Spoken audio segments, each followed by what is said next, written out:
Baik, di sini saya punya dua file spreadsheet. Yang pertama adalah settingan lokasi Indonesia dan yang kedua adalah lokasi US Amerika. Oke, kita lihat dulu settingan lokasinya. Teman-teman tinggal klik file, terus di sini pilih setelan. Nah, ini setelan Amerika Serikat ya. Cuman zona waktunya masih Jakarta.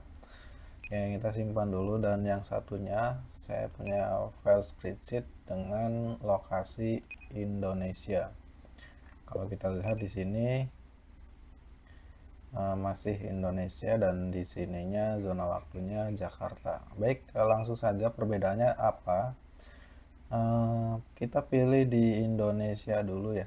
Di Indonesia dulu. Nah, ini settingan Indonesia. Ketika kita format angka, ini masih berupa tidak biasa ya, teks biasa. Ini semuanya teks biasa kecuali ini, coba saya delete dulu. Oke. Ketika format angka, saya pilih angka ya, format pilih angka, maka dia akan muncul pemisah dengan titik 000,00.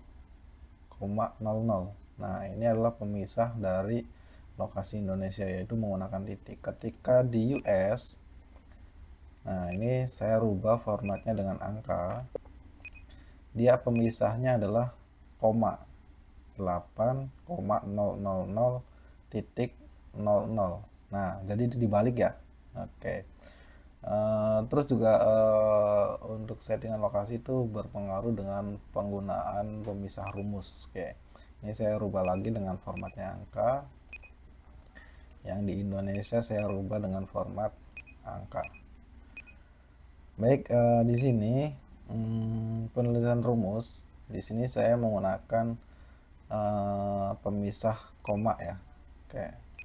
Jadi artinya if jika C3 sama dengan lebih dari sama dengan 1000, maka dia akan muncul ribuan. Kalau kalau bukan, dia akan munculkan bukan ribuan. Oke, langsung saja di sini saya kasih sama dengan untuk mengaktifkan rumusnya. Pemisahnya menggunakan koma ya, teman-teman. Oke. Saya kasih sama dengan, nah seperti ini, enter. Nah, dia error kalau di lokasinya Indonesia. Tapi kalau lokasinya di US dengan rumus yang sama ya, dia menggunakan koma. If C3 lebih dari sama dengan 1000, dia akan muncul ribuan. Jika bukan, dia akan memunculkan bukan ribuan. Oke, langsung saja saya aktifkan rumusnya. Enter. Nah, dia akan muncul ya dengan rumus yang sama. Tapi kenapa di Indonesia itu nggak muncul error? Nah, kita lihat kesalahan menggunakan formula. Jadi ngaruh juga ya di formula ya. Oke, saya ganti komanya dengan titik koma seperti ini. Nah, tinggal enter. Nah, berarti muncul ya teman-teman. Kalau Indonesia dia pakainya titik koma, tapi kalau US dia menggunakan rumusnya koma, pemisahnya.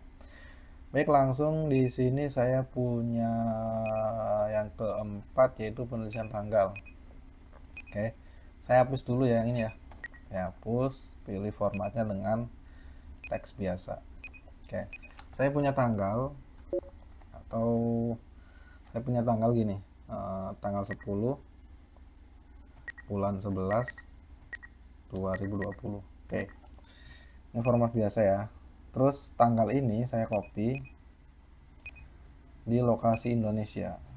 Oke, dengan sama ya berarti ya. Oke, saya ke angka dulu, sorry, ke tanggal, teks biasa dulu.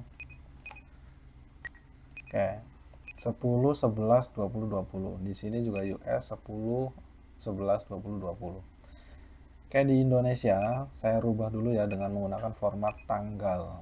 Oke, di sini ada tanggal. Nah, ini Jumat ya, 26 September. Oke, klik. Nah, dia munculnya hari Selasa 10 November 2020. Oke. Ketika di US saya rubah tanggalnya menjadi format seperti ini. Nah, dia dapatnya Oktober. Ya, berarti berpengaruh juga untuk penulisan tanggal ya teman-teman. Makanya harus disetting dulu. Jadi kebalik ya. Jadi bulan dulu, tanggal dulu baru bulan gitu. Kalau yang di sini tanggal dulu baru bulan. Oke, 10 ini bulan masuknya ya. Kalau di US. Kalau di Indonesia 10 itu masuknya ke tanggal. Baik, seperti itu saja perbedaan antara settingan US dan settingan Indonesia. Jika teman-teman terjadi error ya tinggal di bagian rumusnya di bagian titik diganti titik koma. Dan untuk tanggal teman-teman harus pastikan dulu mana bulan mana tanggal ya. Oke, terima kasih, sampai ketemu di video selanjutnya.